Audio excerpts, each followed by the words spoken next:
ቀይ ባህርን በሚመለከት በተደጋጋሚ አንስቻለሁ። ደግሜ አቋሜን ለመግለጽ እንዲመቸኝ እስራኤል የጎላን ተራራ ለምን ያዘች? እስራኤል የጎላን ተራራ ያዘችው ለናሽናል ሴኩሪቲ፣ ለህልውናዬ፣ ለኤግዚስተንሲ ችግር ያጋጥመኛል ብላ ስላመነች ነው።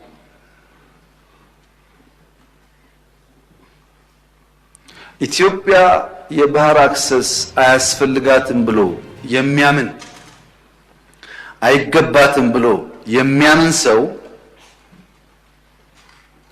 አንድ ተፈጥሯዊ ህግ የሳተ ይመስለኛል። ሰው ይወለዳል፣ ሰው ያድጋል፣ ሰው ያረጃል፣ ሰው ይሞታል። ይሄ ተፈጥሮ ነው። ቀይ ባህርና ኢትዮጵያም እንደዚሁ ናቸው። በሆነ ጊዜ ማርጀት፣ በሆነ ጊዜ መድከም ቢኖርም ቀይ ባህርና ኢትዮጵያ ለዘላለሙ ተነጣጥለው መኖር አይችሉም።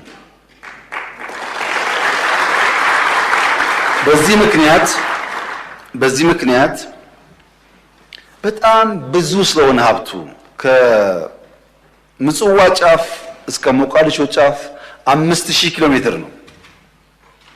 በጣም ትርፍ ነው። ካለነው አካባቢ በላይ ነው ጥቅሙ። ከ5000 ውስጥ 20 ሚሊዮን ገደማ ሶማሌ፣ የተወሰነ ሚሊዮን ጅቡቲ፣ የተወሰነ ሚሊዮን ኤርትራ፣ በድምሩ 25 ሚሊዮን ገደማ ያሉት 5000ን ይዘውታል።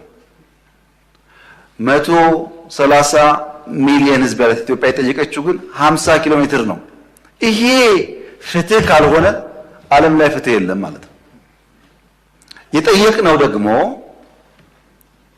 ገለን ቀምተን አይደለም። የፈለገ ሰው በአፍሪካ ትልቁ ግድብ የኢትዮጵያ ግድብ ነው። ክብር ምስጋና የኢትዮጵያ ህዝብ ይግባና ትልቁን ግድብ ገምቶልናል።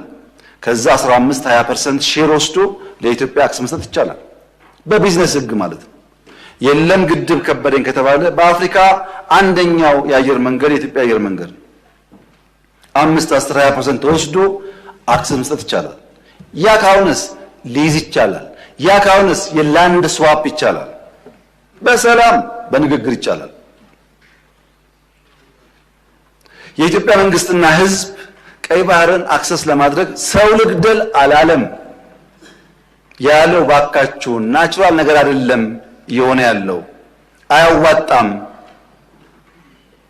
እና በስምምነት በገበያ ህግ ሳንጠፋፋ አብረን ለማደግ በድርድር እንፍታው ነው።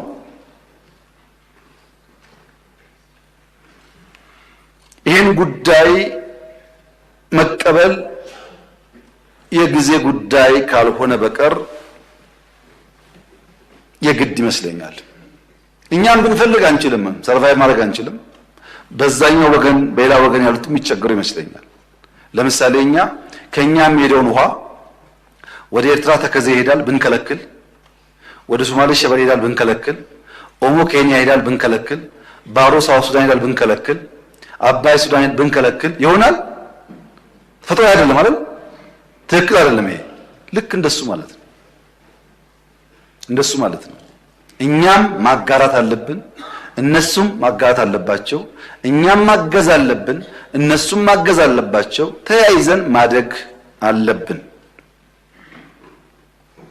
ይኸውላችሁ የተከበራችሁ ምክር ቤት አባላት፣ አሰብ ላይ የኢትዮጵያ መንግስት ፖርት ገነባ፣ ኤርፖርት ገነባ፣ መንገድ ገነባ፣ ሪፋይነሪ ገነባ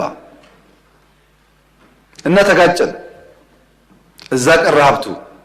ስንታረቅ ኤርትራውያን ከ20 ዓመት በኋላ መጥተው በኢትዮጵያ ፍርድ ቤት ቆመው ቤቴን መልሱልኝ፣ መሬቴን መልሱልኝ ወሰዱ።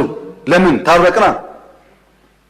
በግለሰብ መጥተው ያኔ የተባበሩ ኤርትራውያን ቦታቸውን ንብረታቸውን ወሰዱ።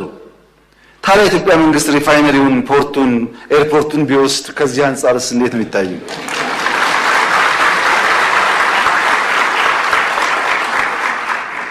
እኛ ስጡን ብቻ አላልንም። እኛም ጋር የቀረ ነገራችሁን ውሰዱ፣ ያጠፋውን ይቅርታ አድርጉ። ግን በቀጣይነት ኢትዮጵያን ከተፈጥሮ ጸጋው ማስቀረት ያስቸግራል። አሁን ከበደ ሊያግዝ ይችላል፣ ተሰማ ሊያግዝ ይችላል፣ ጫላ ሊያግዝ ይችላል። ኢትዮጵያን ማንም አቁማት አያውቅም፣ ማንምም አያቁማትም። ይሄ የማይሆን ዝም ብሎ ባዶ ፍላጎት ነው፣ ሮንግ ኢንቨስትመንት ነው። በነገራችን ላይ ኢትዮጵያን መጉዳት የሚሹ ሀገራት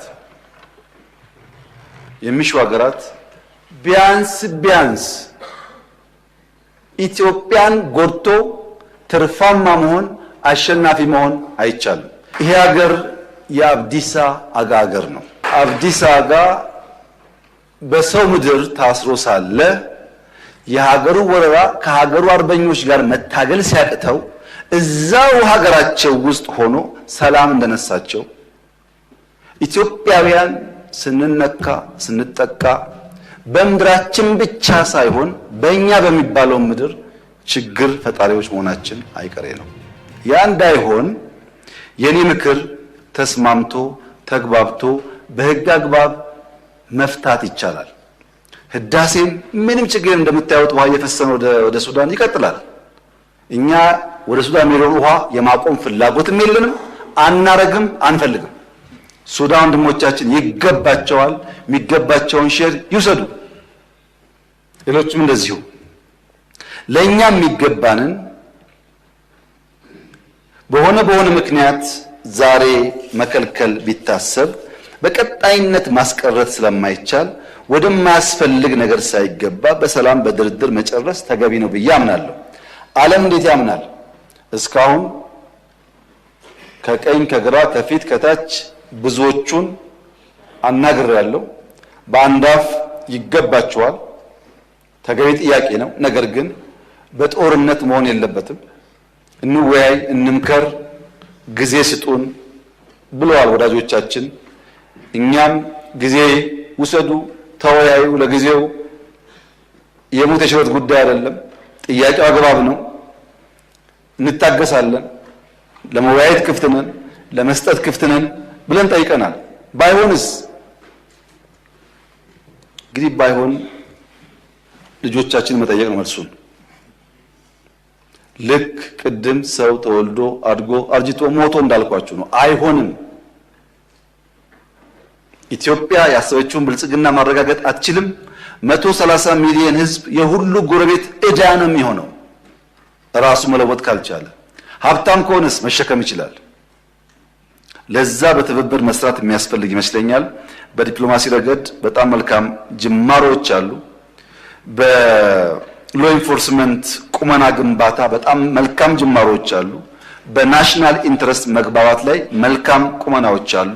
እነዚህ ጉዳዮች በጊዜው ፍሬ ያፈራሉ የሚል እምነት አለኝ። ለዚያ በትዕግስት በጥበብ በማስተዋል ኪሳራ ግድያ በቀነሰ ባላስከተለ መንገድ በሰላማዊ መንገድ ለመፍታት ይሞከራል። በባሌም ሆነ በቦሌ እንደተባለው ግን አይቀርም ማለት ነው።